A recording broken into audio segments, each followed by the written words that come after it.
Welcome to my analysis of the 1957 film 12 Angry Men. Based on a play and story by Reginald Rose, the film was directed by Sidney Lumet and contained stars of the time such as Henry Fonda, Lee J. Cobb and Jack Warden. The film focuses on a jury's deliberations in a capital murder case. A 12-man jury is sent to begin deliberations in the first-degree murder trial of an 18-year-old boy accused of stabbing his father to death, where a guilty verdict means an automatic death sentence. The case appears to be open and shut to the majority of the jurors. However, the protagonist of the film, juror number 8, played by Henry Fonda, believes there is room for reasonable doubt and so leads the group through multiple mini-investigations, re-examining the evidence. To analyse the film in detail, I'll be using content analysis while also applying the film theory of semiotics to many aspects of the film. Semiotics in its simplest form is the study of signs and the meaning they portray. You can apply semiotic analysis to any form of signs such as language, imagery, movement and posture. However, for film analysis, I've concentrated on the overall mise-en-scène which is present in all scenes, including the props, images, costumes and gestures. In this case, I look at the signifier, the thing which offers meaning, and the signified, the meaning which is offered. The importance and structure of semiotics is very well described by Jill Branston, where she says, "The importance of semiotic approaches focusing on socially sanctioned codes of meaning rather than God-given truths. This emphasises our individual interpretations of semiotics due to our own experiences and in some cases biases, which will be explored throughout." Content analysis. To start, I will begin by looking at the content analysis of the film. Content analysis is a summarising, quantitative analysis of messages. In regard to films in general, this refers to the themes and messages portrayed throughout the story and narrative. Furthermore, when watching the film again, I noted down any overarching themes the story follows.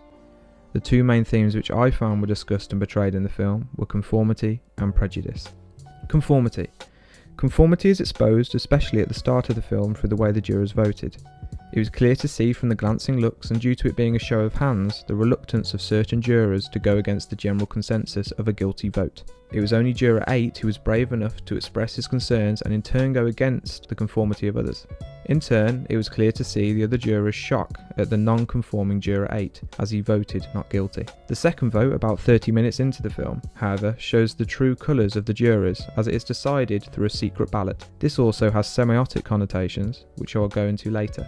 The secret ballot gives the chance to those who were really undecided to express their true concerns with the verdict, which in this case was juror 9, the old man. He didn't change his vote. I did. Oh. Conformity is expressed throughout the film and can be related to the conforming caused by something called normative social influence, a theory developed through the research of Muzaffar Sherif. This normative social influence is exampled by the main antagonists of the film, Juror 3 and Juror 10, who before and throughout the vote attempt to harness the power of normative social influence to convince all that a guilty vote is applicable. They mainly attempt to do this through being louder and bullying their opinion across to the other jurors. What do you mean secret? There are no secrets in a jury room. I know who it was. Brother, you really are something. You sit here, vote guilty like the rest of us, and some golden-voiced preacher starts tearing your poor heart out about some underprivileged kid just couldn't help becoming a murderer, and you change your vote. Prejudice. Man is not born prejudiced, rather prejudice is learned. By its very nature, prejudice denies individual human dignity and breaks the fundamental unity among people. Prejudice is probably the largest example of content analysis throughout the film. There is a plethora of examples of personal prejudices in the film right from the get-go to the very end. The character within the film who offers the most examples of prejudice is Juror 3. This is mainly due to his role as the overall antagonist of the film. His prejudice is based on disdain for young people more than anything, due to his relationship with his son, which he elaborates on after the first vote. I said I'm going to make a man out of you if I have to break you in two trying. Well, I made a man out of him. When he was 16, we had a fight. Hit me in the jaw. He's a big kid. Haven't seen him for 2 years. Kids. Work your heart out. Now, let's get going. think we're missing the point. It is evidently clear that the deterioration of his relationship with his own son has deeply affected him and in turn his opinion of the young defendant. This gives us a glimpse into the irrationalities and prejudices that can play into any given member of a jury. The fight, which Juror 3 refers to between himself and his son, is parallel to how the accused allegedly got into a fight with his father, which resulted in his death. This relationship ultimately becomes his downfall at the end of the film, as the comparison between his son and the defendant becomes overwhelming, causing him to give in to a not guilty verdict. You're not going to intimidate me. I'm entitled to my opinion. Rotten kids, you work your life out.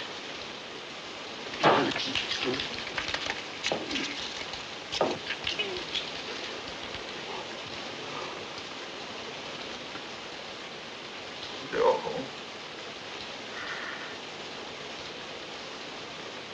Not guilty. The other main instigator of prejudice in the film is Juror 10, who throughout the film shows his discriminative and racist towards the defendant based on personal biases. Look, you know how these people lie? It's born in them. I mean, what the heck? I don't have to tell you. They don't know what the truth is. And let me tell you, they don't need any real big reason to kill someone either. No, sir.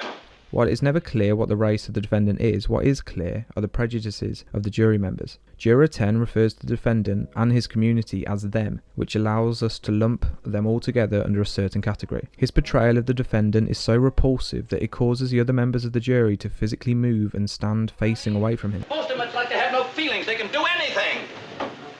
What's going on here? Well, I'm trying to tell you, you're making a big mistake, you people.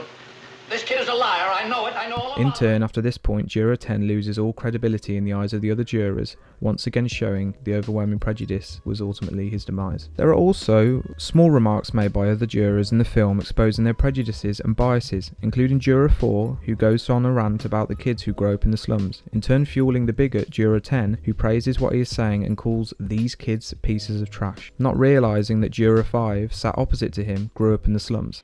He was born in a slum. Slums are breeding grounds for criminals. I know it, and so do you. It's no secret children from slum backgrounds are potential menaces to society. Now, I think... Brother, you can say that again.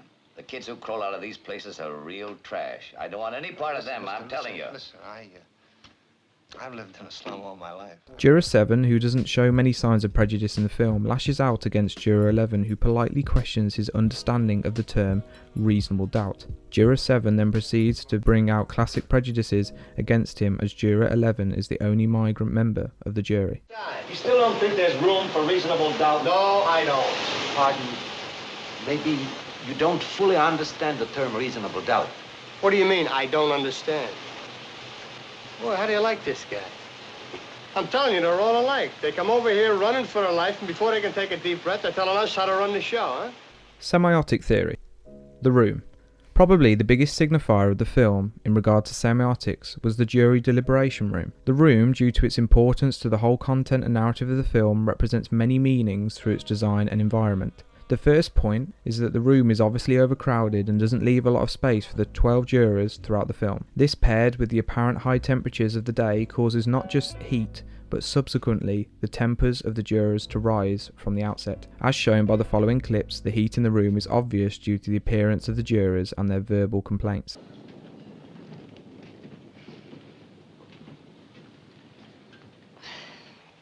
It's gonna rain. Well, how'd you figure that out, killer? Oy, what a murderous day. You think we'll be much longer? I don't know. This lack of comfort caused by their environment results in temper-fueled outbursts by the jurors. The room represents aggression and frustration, not allowing for level-headed calm debate as it should be. Instead, testosterone-fueled opinionated arguments ensue throughout the case discussion. I mean, K-I-D, kid. What? Listen, just because I'm trying to keep this thing organized, I mean, here, you take it. You know, you take on the responsibility. I'll keep my mouth shut, that's all. What are you getting so hot about? Calm down, will you? No, don't tell me to calm down. Here, you want to take the chair? Just take the chair, that's all. Ever See if you see can keep such it a running. thing? The entrapment of the jurors also reflects the situation of the defendant through little options and its cell-like appearance. The fan. Another signifier which relates to the uncomfortable environment of the room is the fan. The fan is addressed by the jurors throughout the film, mainly aiming to get it working, to give relief to the boiling room. The fan could signify and represent the broken legal system which was emphasised at the setting and time of the film. It could also imply the viewpoints of the jurors are broken at the start of the film, even with their attempt to fix it. The symbolism applies even more as the film progresses. Approximately an hour into the film, the fan begins to work and gives a sense of relief to the jurors. This is interesting as just before a vote had been taken resulting in 6 votes for both verdicts. In turn, the fan now working can represent that the winds are changing along with the direction of the jurors' opinion, resulting in the literal and figurative relief as they move in the right direction. Distraction. This example of semiotics is a culmination of multiple pieces of content and props used in the film. This distraction mainly encompasses the actions of Juror 7 and Juror 12. From the get-go, Juror 7 expresses his ownership of tickets to watch the Yanks baseball team that evening and in turn is wholly distracted by this prospect. Pretty quick, huh? I don't know about the rest of you, but I happen to have tickets to that ball game tonight. Yanks in Cleveland. Yeah, we got this kid Modulewski in there. Oh, he's a real bull, this kid. You know, boom! Real jug handle. This immediately shows his level of interest in the trial and in turn their vital decision making as a jury. Not long after this example, an easily distracted Juror 12 distracts other members of the jury by talking about an ad campaign he's proud of designing for the ad agency he works for. It's a product I work on at the agency. The breakfast with a built-in bounce. I wrote that line. Very catchy. Yeah. Say, do you mind? Oh, I'm sorry. He again, not much later in the film, reinforces his persona by talking further about his work, showing he can think about anything but the trial and the important task ahead of them. In fact, at one point, he begins to engage in a game of noughts and crosses with the already examined Juror 3. They are both totally ignorant to the points Juror 8 is trying to make and in turn prompts a reaction from him.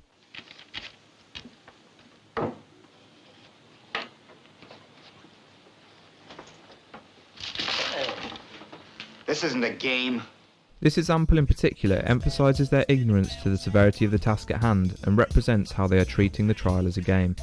Contrast. Contrast is a constant theme throughout the film, in opinions especially. This contrast of opinions is represented in a few ways through the use of costume and set design. The one piece of contrast symbolism I didn't spot until the very end of the film was the suit colours of our protagonist and antagonist. This clip clearly represents the contrast between the two characters in both colour of outfit, but more importantly, huge contrast of opinion right up until the very end of the film. This is a very effective piece of mise-en-scène used by the director and writers to physically represent conflict. Again, another hidden clue to the premise of the film's content and narrative is portrayed through the table which the jurors sit around. If you look closely, you can see the table is arranged through pushing 2 separate tables together. This represents and signifies the contrasting opinions of the 2 sides of the argument, but also the coming together of different views throughout the film. The table is also one of many comparisons that could be made to religion. For example, the 12 angry men could also be compared to the 12 apostles, who gathered for the Last Supper to discuss an important topic, just as the trial is to the jurors. With this in mind, Juror 8 could also be considered as an angelic leader figure who is often portrayed as preaching to the other jurors.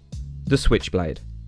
The last example of semiotic analysis I've chosen to include is the significance of the switchblade knife. The murder weapon which features at the heart of the legal case takes on symbolic meaning when Juror 8 brings a matching weapon into the jury room to prove his point about reasonable doubt. I'm just saying a coincidence is possible. And I say it's not possible.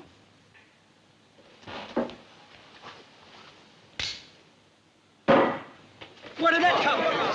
When he sticks a matching knife into the table, the murder weapon represents the certainty of the jurors in the case, which is quickly draining away. As well as this, towards the end of the film, Juror 3 seems to consider killing Juror 8 before handing the knife over to him. What's that? Nobody's hurt. Right? Right, nobody hurt.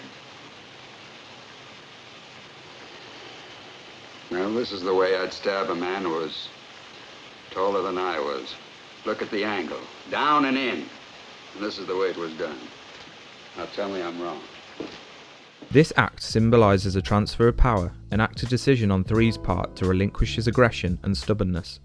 To conclude, 12 Angry Men is widely considered a classic and one of the greatest films ever made. This is for good reason, as the play in its simplistic appearance conceals true deeper meaning, allowing for the discussion of prejudice, social influence, and most of all, the importance of seeing things from different perspectives. Well, so long.